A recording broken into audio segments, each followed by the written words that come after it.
আসসালামু আলাইকুম প্রিয় দর্শক, দূরেরও কাছে যে যেখান থেকে আমার ভিডিওটি দেখছেন, আশা করি সবাই অনেক ভালো আছেন। আওয়ার্স কিচেন থেকে সবাইকে স্বাগত জানাচ্ছি আজকে রেসিপি দেখার জন্য। আজকে আমি তৈরি করে দেখাবো চকলেট কেক বা পুডিংয়ের সংমিশ্রণে তৈরি কেক বা পুডিং। এটা দেখতে যতটা আকর্ষণীয়, খেতেও ঠিক ততটাই মজাদার। এই রেসিপির মধ্যে আপনারা পুডিং, চকলেট কেকের রেসিপিটা পেয়ে যাবেন।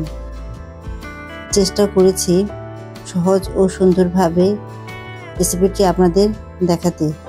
আশা করছি আপনাদের ভালো লাগবে। তো চলুন দেখে নেওয়া যাক। কেক পুডিংটা তৈরি করতে আমাদের যা যা উপকরণ লাগবে তা আমরা সব কিছু মোটামুটি একত্রে গুছিয়ে নিয়েছি। তো চলুন কেক পুডিংটা তৈরি করতে আমরা চলে যাই। কেকের ব্যাটারটা তৈরি করতে একটি বোল নিয়ে প্রথমে আমরা ডিমগুলো একে একে ভেঙে নেব।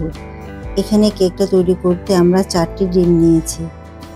এখন আমরা কুসুমগুলোকে আলাদা করে রেখে দিব। প্রথমে আমরা ডিমের সাদা অংশটাকে বিট করব। এবার ডিমের সাদা অংশটাকে আমরা হালকাভাবে বিট করে নিব। বিট করতে করতে আমরা চিনিটা দিয়ে দিব। এখানে আমরা হাফ কাপ পরিমাণ চিনি অ্যাড করে দিচ্ছি। তবে চিনিটা আমরা একবারে দিচ্ছি না, অল্প অল্প করে দিচ্ছি। আপনারা চিনির পরিমাণটা কম বা বেশি বাড়িয়ে কমিয়ে নিতে পারেন। চিনিটা সম্পূর্ণ গলে যাবে বিট করতে করতে, তখন ফোমি টেক্সচারে চলে আসবে, তখন বিট বন্ধ করে দিতে হবে। এবার আমরা দিয়ে দিব কুসুমগুলো দিয়ে দিব তেল। এখানে আমরা 1/3 কাপ পরিমাণ তেল দিয়েছি। দিয়ে দিব লেবুর রস। এখানে আমরা লেবুর রস 2 টেবিল চামচ পরিমাণ দিয়েছি। তেল দেওয়ার পরে আমরা আর বেশিক্ষণ বিট করব না। 10 থেকে 15 সেকেন্ড বিট করলে আমাদের কেকের ব্যাটারটা তৈরি হয়ে যাবে। এখন আমরা একটি স্ট্রেনারে 1 কাপ পরিমাণ ময়দা নিয়ে অল্প অল্প করে চেলে নিব আর ব্যাটারটার সাথে হালকাভাবে ঘুরিয়ে ঘুরিয়ে আমরা ময়দাগুলোকে মিশিয়ে নিব। খুব জোরে সোরে আমরা ঘুরিয়ে মিশাবো না, তাহলে ফোমিটা নষ্ট হয়ে যাবে। এখন আমরা দিয়ে দিব কোকো পাউডার।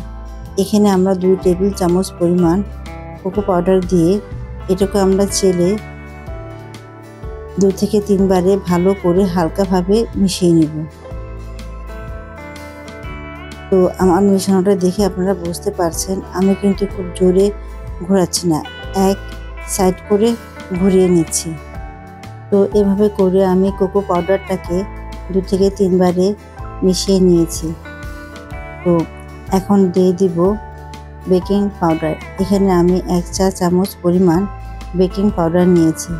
বেকিং পাউডারটাকেও আমি মিশ্রণটার সাথে ভালো করে মিশিয়ে নিব। তো মোটামুটি আমার মিশ্রণটা রেডি। তো আপনারা মিশ্রণটা দেখেই বুঝতে পারছেন মিশ্রণটা আমার কতটা মসৃণ হয়েছে। তো কেক বানানোর জন্য ব্যাটারটা আমার তৈরি। তো চুলায় একটি প্যান বসিয়ে দিয়ে দিব 1/4 কাপ পরিমাণ চিনি। এখন দিয়ে দিব 2 টেবিল চামচ পরিমাণ পানি। পানির সাথে চিনিটাকে ভালো করে নেড়েচেড়ে মিশিয়ে আমরা ক্যারামেলটা তৈরি করে নেব। ক্যারামেলটা তৈরি হলে আমরা যে মোলটা কেক পুডিংটা সেট করব সেখানে ঢেলে সুন্দর করে চতুর্দিকে ছড়িয়ে ক্যারামেলটা রেখে দিব। এখন অন্য চুলায় একটি হাঁড়ি বসিয়ে দিয়ে দিব দুধ। এখানে আমরা 1 লিটার পরিমাণ দুধ নিয়েছি। দুধটা আমি আগে থেকে জাল দিয়ে 1/2 লিটার করে নিয়েছি। দুধে এখন আমি দিয়ে দিব 1/2 কাপ পরিমাণ চিনি। চিনিটা দিয়ে ভালো করে নেড়ে চেড়ে নিব। দুধটার সাথে চিনিটা গলে গেলে আমি দুধটা একটি বাটিতে ঢেলে নেব। দুধটা বাটিতে ঢালো হলে আমি দুধটাকে ঠান্ডা করে নিব, কারণ এখন যদি ডিমটা ভেঙে যায় তাহলে সাথে সাথে এখানেই জমে যাবে। দুধটাকে আমি ঠান্ডা করে নিয়েছি। এখন দিয়ে দিব ডিম। এখানে আমি 4টি ডিম নিয়েছি। কেকের জন্য আমি 4টি ডিম নিয়েছি, পুডিংয়ের জন্য আমি 4টি ডিম নিয়েছি। এখন ডিমের সাথে দুধের মিশ্রণটা ভালো করে মিশিয়ে একটি স্ট্রেনার সাহায্যে আমি যে পাত্রটায় ক্যারামেলটা সেট করে রেখেছি সেখানে দুধটা ঢেলে দিব। দুধটা ঢালা হলে তার উপরে আগে থেকে রেডি করে রেখে দেওয়া পুডিংয়ের এই মিশ্রণের উপরে কেকের মিশ্রণটা ঢেলে দিতে হবে। আর পুডিং এর মিশ্রণটাও উপরে ঢেলে দেওয়ার পরে নিজের থেকেই ভেসে উপরে উঠে আসবে, কোনো চিন্তার কারণ নেই। এটা নিচে দেবে যাবে না বা মিলে যাবে না। আমরা কিন্তু কেকের মিশ্রণটা ভালো করে কম করে তৈরি করে নিয়েছি, যার কারণে হালকা হবে পুডিংয়ের মিশ্রণের তুলনায়, তাই এটা অটোমেটিক ভেসে উঠবে। আমি যেহেতু কেকের মোলে এটা সেট করেছি তাই এটার আমার কোনো ঢাকনা নেই, তাই একটি ফয়েল পেপার দিয়ে আমি ঢেকে দিচ্ছি। আপনারা যদি ঢাকনাওয়ালা পাত্রে সেট করেন তাহলে ঢাকনা দিয়ে ঢেকে দিবেন। তো আমার ফয়েল পেপার দিয়ে ঢেকে নেওয়া হয়ে গিয়েছে। এখন চুলায় একটি হাঁড়ি বসিয়ে আমি কিছুটা পানি দিয়ে একটি স্ট্রেনার বসিয়ে পানিটা গরম করে নিয়েছি। পুডিংটা যেভাবে তৈরি করে ঠিক সেভাবেই আমরা তৈরি করে নেব। যেহেতু হাঁড়ির পানিটা গরম, সাবধানে আমরা পাত্রটাকে বসিয়ে দেব। বসানো হলে আমরা ঢাকনা দিয়ে ঢেকে অপেক্ষা করব 25 থেকে 30 মিনিট। তো আমরা ফিরে আসলাম 30 মিনিট পর। তো ফয়েল পেপারটা দেখে মনে হচ্ছে আমাদের এটা রেডি হয়ে গিয়েছে। তো ফয়েল পেপারটা আমরা এখন আস্তে করে তুলে নেব। তুলে একটু চেক করে নেব যে নিচে থেকে আমাদের কেক ও পুডিংটা তৈরি হয়েছে কিনা। তো একটি নাইফের সাহায্যে আমরা চেক করে নিচ্ছি যে এটা সুন্দর মতো হয়ে আসছে কিনা। যেহেতু নাইফটা আমাদের ক্লিয়ার, তো এটা সুন্দর মতো হয়ে গিয়েছে। এখন পুডিং কেকটাকে আমরা চতুর্দিক থেকে নাইফ দিয়ে ছাড়িয়ে নেব। উপর থেকে একটি প্লেট দিয়ে আমরা এটাকে বের করে নেব।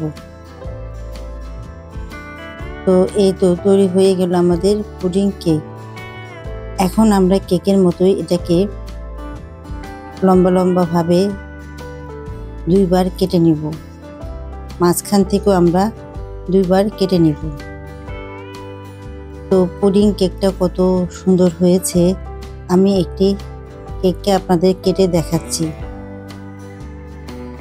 এটা দেখতে যতটা সুন্দর হয়েছে, মাশাআল্লাহ খেতে অনেক ভালো হয়েছে। তো আপনাদের কাছে আমি অনেক সহজভাবে পুডিং কেকটা তৈরি করে দেখাতে চেষ্টা করেছি। আশা করি আপনাদের কাছে ভালো লেগেছে। তো পুডিং কেকটা খেতে কতটা ভালো হয়েছে আপনারা তৈরি করলে বুঝতে পারবেন হুবহু এই রেসিপিতে। একবার তৈরি করে দেখতে পারেন, ইনশাল্লাহ ভালো লাগবে বলতে পারি। আর ভালো লাগলে আমার চ্যানেলটাকে সাবস্ক্রাইব করে রাখতে পারেন পরবর্তী সব নতুন রেসিপির জন্য। তো সবাই অনেক ভালো থাকবেন আর আমার জন্য দোয়া করবেন। ততক্ষণ পর্যন্ত আল্লাহ হাফেজ।